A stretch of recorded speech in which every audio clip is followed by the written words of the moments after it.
Well, thank you very much. Sister Elizabeth Wagner, author of Seasons in My Garden, joins us in studio. Sister, thanks so much for coming all the way from Maine. All the way from Maine. Bishop Dealey country. That's right. And you just saw Bishop Dealey, you were saying. We saw him at our Hermitage. He was there to bless our new chapel on August 7th. Well, congratulations. The bishop and about 300 people. Wow. 300 of your closest friends. Bit overwhelming for someone who lives a life of solitude. So. And a beautiful chapel, I'm sure. Oh, it's gorgeous. You go to our website and you'll transfigurationhermitage.org and you'll see it. We'll check it out. Congratulations again. That's Thank great. you. Well, you drove all the way down here. And I here did. you sit on the This Is the Day set. Here I am. Well, meditation through creation is a long-standing contemplative tradition used by writers such as Thomas Merton and St. Augustine. Tell us about your experience in the garden. In the garden. Well, I believe that the garden, or creation, nature as a whole, it's a wonderful way to connect with God. Throughout our wonderful Catholic tradition for thousands of years, spiritual masters have known it's one of the primary ways we connect with God. So my book is really not about a garden, it's about our walk with the Lord. And so I use the garden as a springboard to ease into different essays about different issues. For instance, I love roses.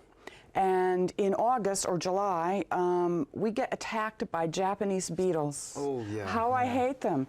So I use that because I get very angry with them. So I use that to talk about anger.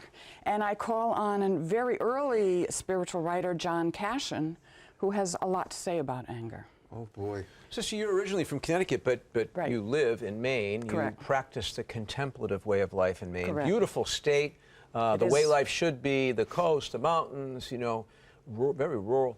What about the cold weather, though? Does that inspire you at all? I don't know how it does, how it can. I have to tell you that when I first went to Maine, it's over 30 years ago, I went kicking and screaming, saying, "This is Siberia, Lord." But I do think what winter does, or can do, if we allow it to work with us, it pushes us inward. It pushes us deep where we have to turn to God. I have an essay called Bare Bones. It's one of the first essays, and it took place, I was inspired. I had to do an errand, and driving back home in January, everything's bare. And it's like the bare bones of the trees are showing.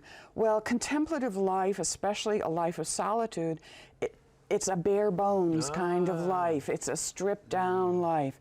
But it brings new life, just as winter brings new life.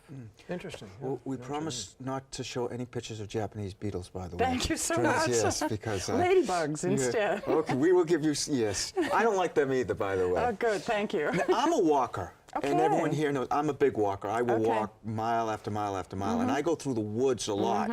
So for some of our fellow walkers out there, if I'm going through the woods, or I'm going through, my wife's a big gardener, I'm doing something like that, how can I put myself in that state where I realize that God is with me? What do I do? I would say slow down, breathe deeply, and notice God's creation. I also have an essay, it takes place in November. It's called Bare November. A lot of people hate November because it's gray and bare, and I love November because I like empty space and open space. So my essay takes place on, we have a long walk called the Prayer Trail, and I'm praying the Jesus Prayer, which again is a very ancient prayer in the church. And it's repetitive, simple. The Rosary is another very simple, repetitive prayer that moves us into God's presence. You know, Jay, I think you have. Here we go. I'm in trouble with the bishop. I think you have, you know, a vocation as a contemplative, with all that walking and meditating. There you go. If it could get me out of camping, I'm all for it. There you go.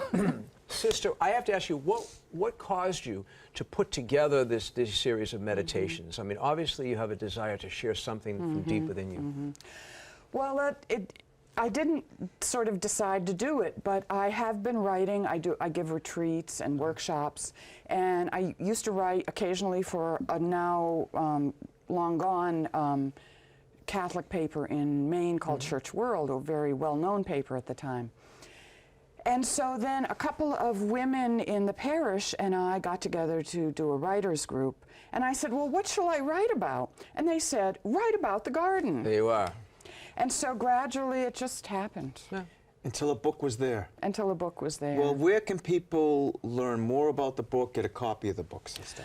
Well, the best place really today is Amazon. It's certainly there on Amazon.